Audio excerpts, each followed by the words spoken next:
Hey,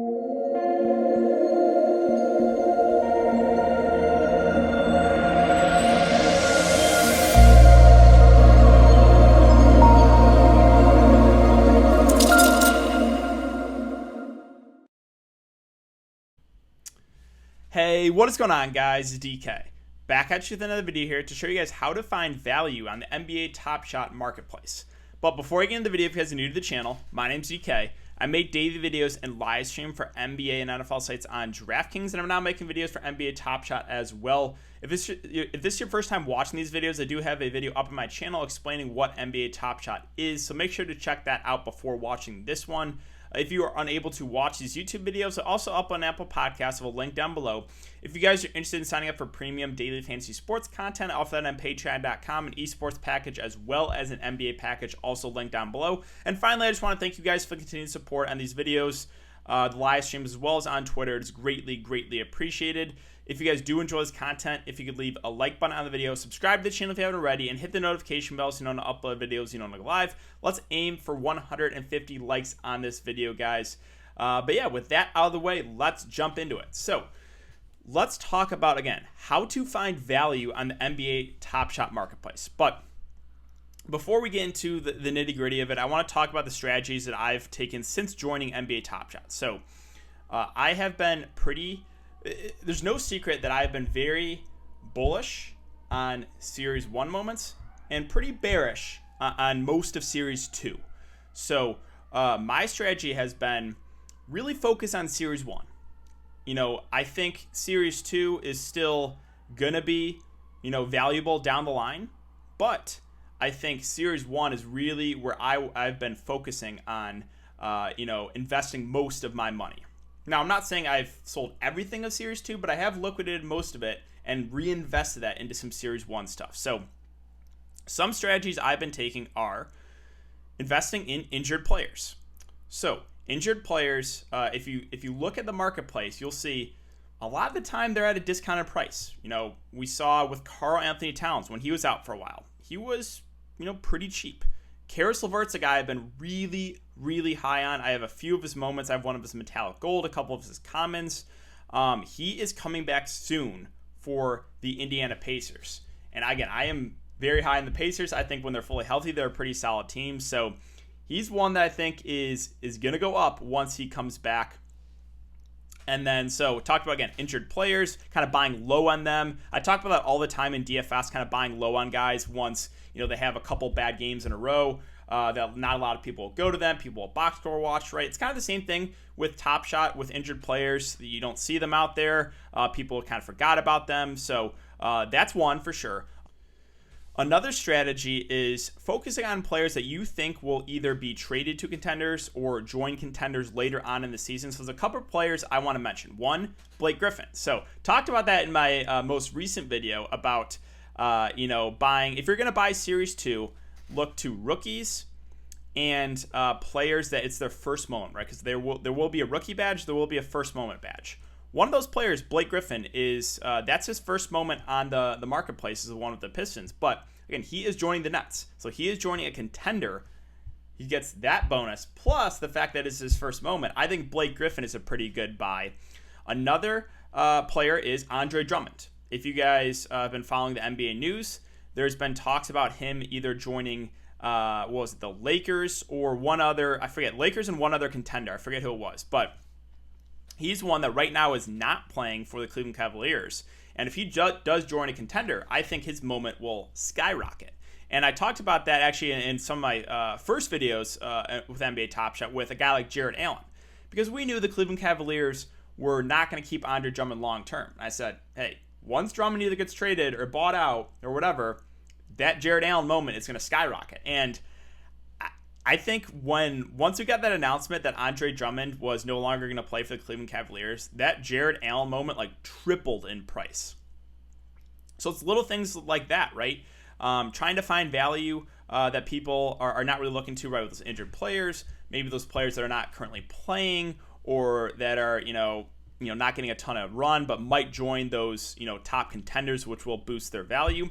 And then finally, I want to get into, what I do basically on a day-to-day basis is again, I told you guys that I am very, very bullish on the Series 1 stuff. So what I do is you can go, common, Series 1, throw it in the search bar and search by lowest ask ascending.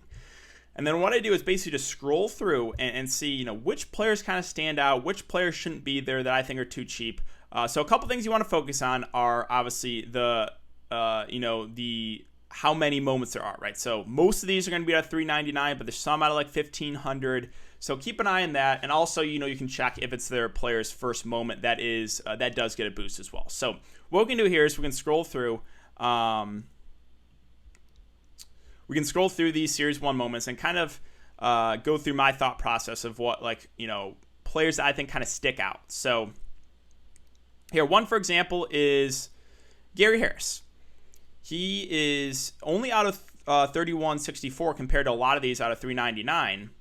Gary Harris on a contender, Denver Nuggets. I know he hasn't been amazing this year, but that's one that kind of stands out in this range.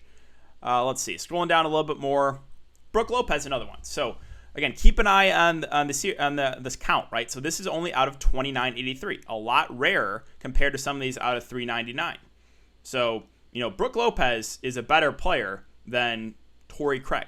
He's a better player than PJ Tucker. He's a better player than Justin Holiday, Langston Galloway. Right? Brook Lopez for a long time was a pretty dominant center. So that kind of stands out, right? So you guys get the idea, right? Scrolling through and seeing which players maybe shouldn't be there. So keep an eye on the count and then just the talent level of the player as well. I'm not a huge fan of Jonas Valanciunas, but hey, 2981. So a lot rarer than some of these out of 399. Is Jonas Valanciunas a better player than Marquise Chris? I think so. Plus, there's 1,000 less moments in existence. So, all right. That's kind of what I do. So to scroll through, you can either sort them by ascending or descending, and then kind of just go through and see which players that maybe shouldn't be there. Another strategy I have is comparing the players' common Series 1 moments to their metallic gold Series 1 moments and see if there's maybe an anomaly. So what I want to do here is I want to show you guys something here with Tobias Harris and Aaron Gordon. So let's scroll through and let's get to... So Tobias Harris, his Series 1 moment out of $399 is going for $170. Aaron Gordon, Series 1 moment out of $399 going for $175. So almost identical in price. Now let's go over to Metallic Gold Series 1. So let's scroll up to where Tobias Harris is listed at. He is currently listed as $1,100. Again, these are rare out of $299. So he's at $1,100. Where's Aaron Gordon at? $1,375. Almost a $300 difference between the two for the rare moments. And there's, again, the exact same size out of $299 for Aaron Gordon. Tobias Harris out of $299. $300 difference. And if you look at their common moments, $399, $399, $5 difference. So that is one, right, where if you're looking at the commons, the good buy is Aaron Gordon, right? He's almost identical in price for the common, but $300 more expensive for the metallic gold. So Aaron Gordon is where I would buy the common moment, and the metallic gold moment, I would buy the Tobias Harris, right? Because they're almost identical in price for common, and you have Aaron Gordon that is $300 more than the Tobias Harris.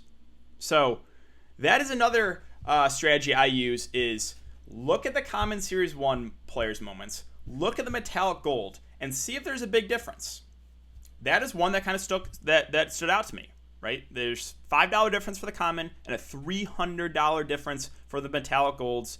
No difference in the size, right? $399, $3,999, and out of the rare, it's $299. So Tobias Harris, $1,100. Aaron Gordon, almost $1,400. So, but yeah, that's really going to do it for the video today, guys. So if you have been enjoying the content so far, I would really appreciate if you leave a like button on the video, subscribe to the channel if you haven't already, and hit the notification bell so you don't upload videos you don't go live. Thanks again, guys. Have a great day, and I will see you all in the next video.